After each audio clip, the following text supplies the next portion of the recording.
दोस्तों, अब एक नई अपडेट आई है जिसमें यह है कि अभी ईरान के द्वारा सेकंड एयर स्ट्राइक कंडक्ट की जाती है पाकिस्तान पर। और पाकिस्तान को यह हिदायत दी जाती है कि अपने यहाँ से आतंकवादी संगठनों को बिल्कुल खत्म करें।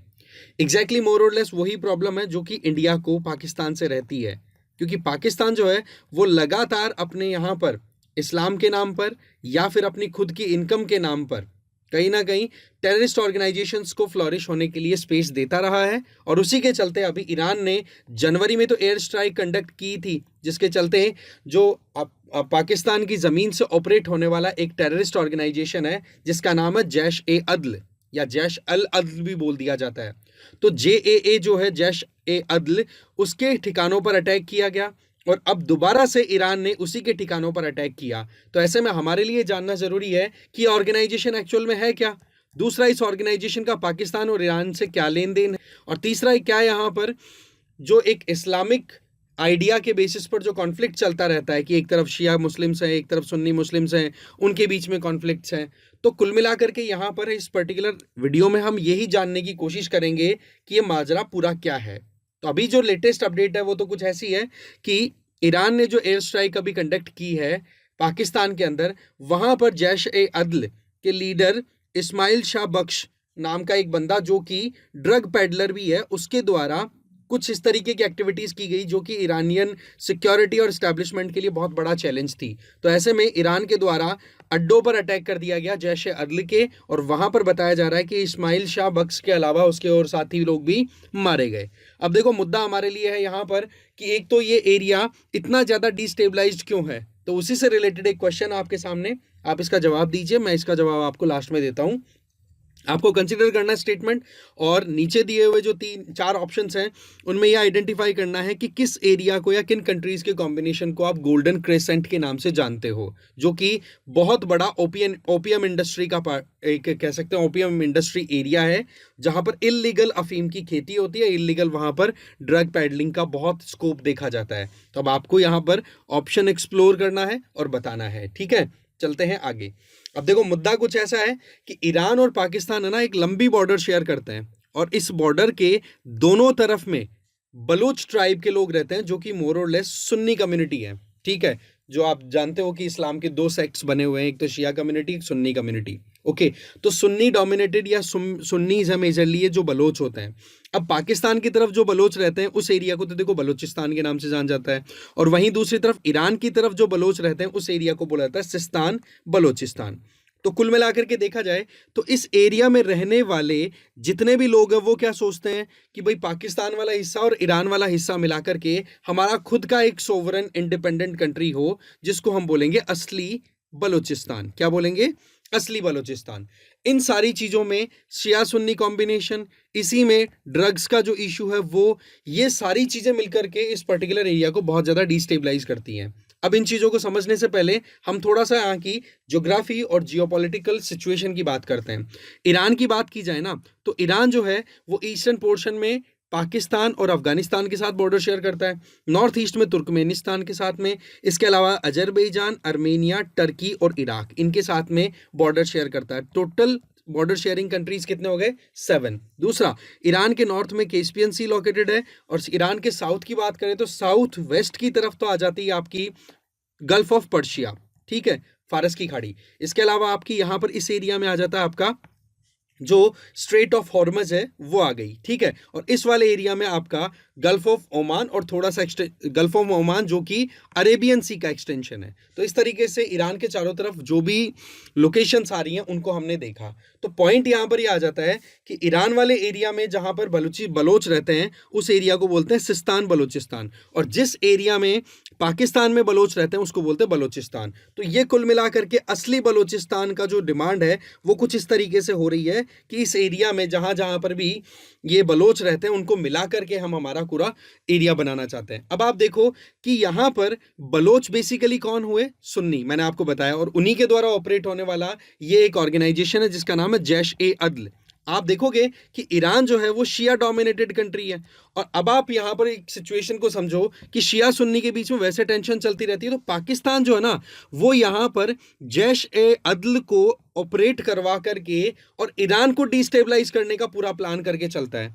और ये जो कॉन्फ्लिक्ट है, इसी का एक ये नतीजा निकल के आया कि ईरान ने जो है वो यहां पर जहां जहां भी बलूचिस्तान में इस जैश ए अदल, जो कि एक सुन्नी डोमिनेटेड कम्युनिटी का एक कह सकते हैं टेररिस्ट ऑर्गेनाइजेशन है, उसको अटैक किया है। और पहले भी किया था।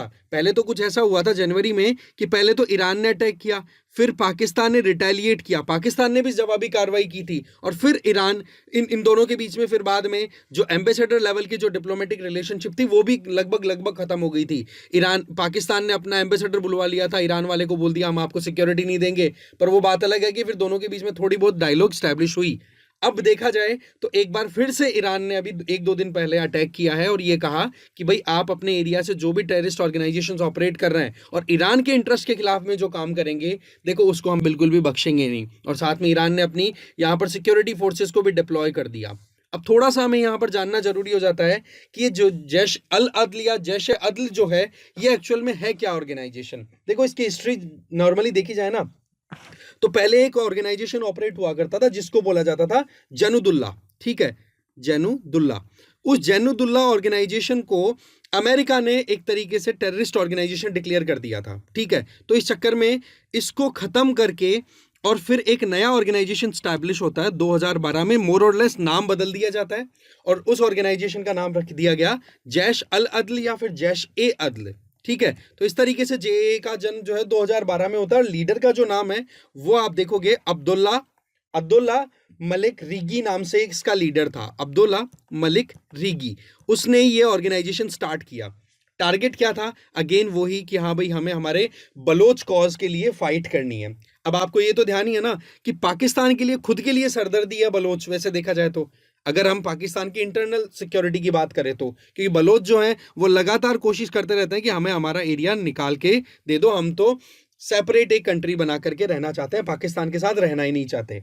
ओके, अब आप देखोगे कि ये 2012 में जैसे ही जैश ए अदल ये ऑर्गेनाइजेशन स्टार्ट होता है, तो इसने अपना जो एजेंडा था शिया सुन्नी वाला, उसके ऊपर काम करना शुरू कर दिया। और उसके चलते ईरान की जो सिक्योरिटी फोर्सेज हैं, जैसे रेवोल्यूशनरी गार्ड आपने नाम सुने होंगे, तो उनके अड्डों पर भी अटैक करते हैं। ऐसा इंसिडेंट एक बहुत इंपॉर्टेंट हो जाता है 2019 का। आपको पता है ना 14 फरवरी 2019 को पुलवामा अटैक हुआ था और उस पर तो आर्टिकल 370 वाली मूवी भी बन चुकी है, आपको पता है, अभी रिसेंटली रिलीज भी हुई है। आप देखोगे कि वैसा ही कुछ इवेंट जो है वो पाकिस्तान की तरफ से स्पॉन्सर किया जाता है, या पाकिस्तान बेस्ड जो टेररिस्ट ऑर्गेनाइजेशंस हैं जिसमें पर्टिकुलर जैश ए अदल की हम बात कर रहे हैं, उसके द्वारा स्पॉन्सर किया जाता है। सिस्तान बलूचिस्तान वाले एरिया में वही आईईडी से भरी हुई कार से फिर अटैक किया जाता है कॉन्वॉय पे, और लगभग 18 से 20 लोगों की डेथ हो जाती है ईरान में भी। तो कुल मिलाकर के ये जो एरिया है ना, वो अपने आप में बहुत ज़्यादा डिस्टेबलाइज्ड है। बट यहाँ पर ईरान की बात करें या इंडिया की बात करें तो हमारे लिए बड़े सेंसिटिव इंटरेस्ट आ जाते हैं। कारण क्या है कि देखो पाकिस्तान के थ्रू होते हुए हम जा सकते हैं सेंट्रल एशिया और अफगानिस्तान की तरफ, पर क्या पाकिस्तान हमें पास देता है? नहीं। तो हमने क्या रास्ता निकाला कि भाई ईरान के अंदर एक पोर्ट है, चाबार पोर्ट, बहुत इंपॉर्टेंट पोर्ट है, और इस पोर्ट में 2 इंपॉर्टेंट पोर्ट्स हैं, एक बड़ा पोर्ट, उसके 2 पार्ट्स, एक का नाम तो है शाहिद कलंतारी और एक का नाम है शाहिद बेहस्ती। तो शाहिद कलंतारी तो देखो 1980s के टाइम पे डेवलप हो गया था, बट शाहिद बेहस्ती जो है ना, उसको डेवलप करने का कॉन्ट्रैक्ट इंडिया को मिला। इस तरीके से इंडिया ने अपना क्या रास्ता निकाला कि हम मुंबई से चाबार होते हुए और चाबार से फिर इधर जैदान जरंज होते हुए अफगानिस्तान में, और अफगानिस्तान से फिर बाद में सेंट्रल एशियन कंट्रीज की तरफ हम बढ़ जाएंगे। तो हमने हमारी अप्रोच बनाने के लिए कहीं ना कहीं ये रास्ता निकाला।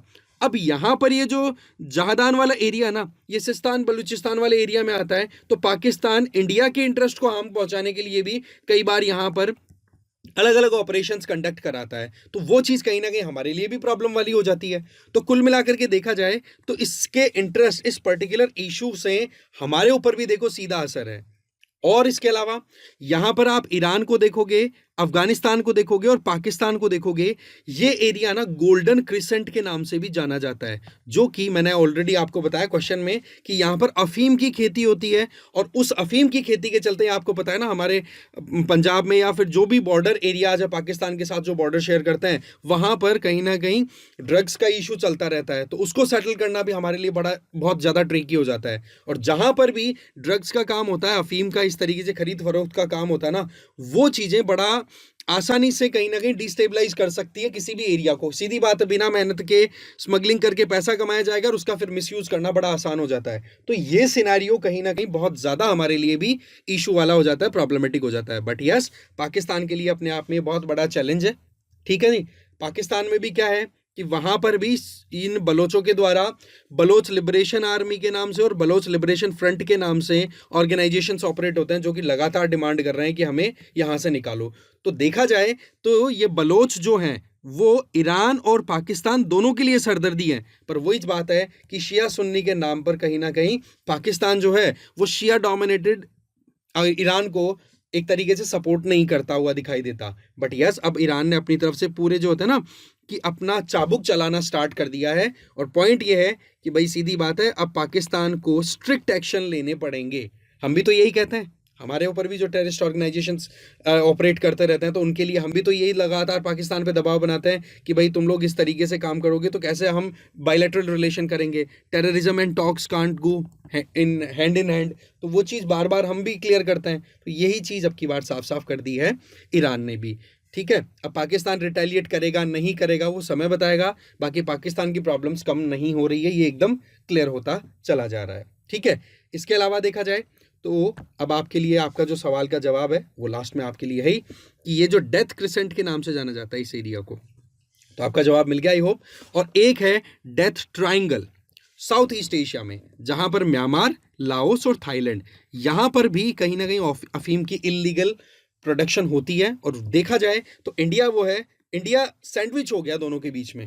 और ये चीज़ हमारे लिए बड़ी एक चिंता की बात भी है। इसीलिए नॉर्थ ईस्ट में भी आप देखोगे कि जो एक कहता ना कि एक लिबरल मूवमेंट रिजीम जो था, उसको हमारी गवर्नमेंट की तरफ से अनाउंस किया गया कि भाई जो आप किस तरीके से म्यांमार के लोग इंडिया में आ जा सकते हैं, तो बोलो उसको हमें रोकना ज़रूरी है, नहीं अदरवाइज हमारा नॉर्थ ईस्ट भी डिस्टेबलाइज रहेगा।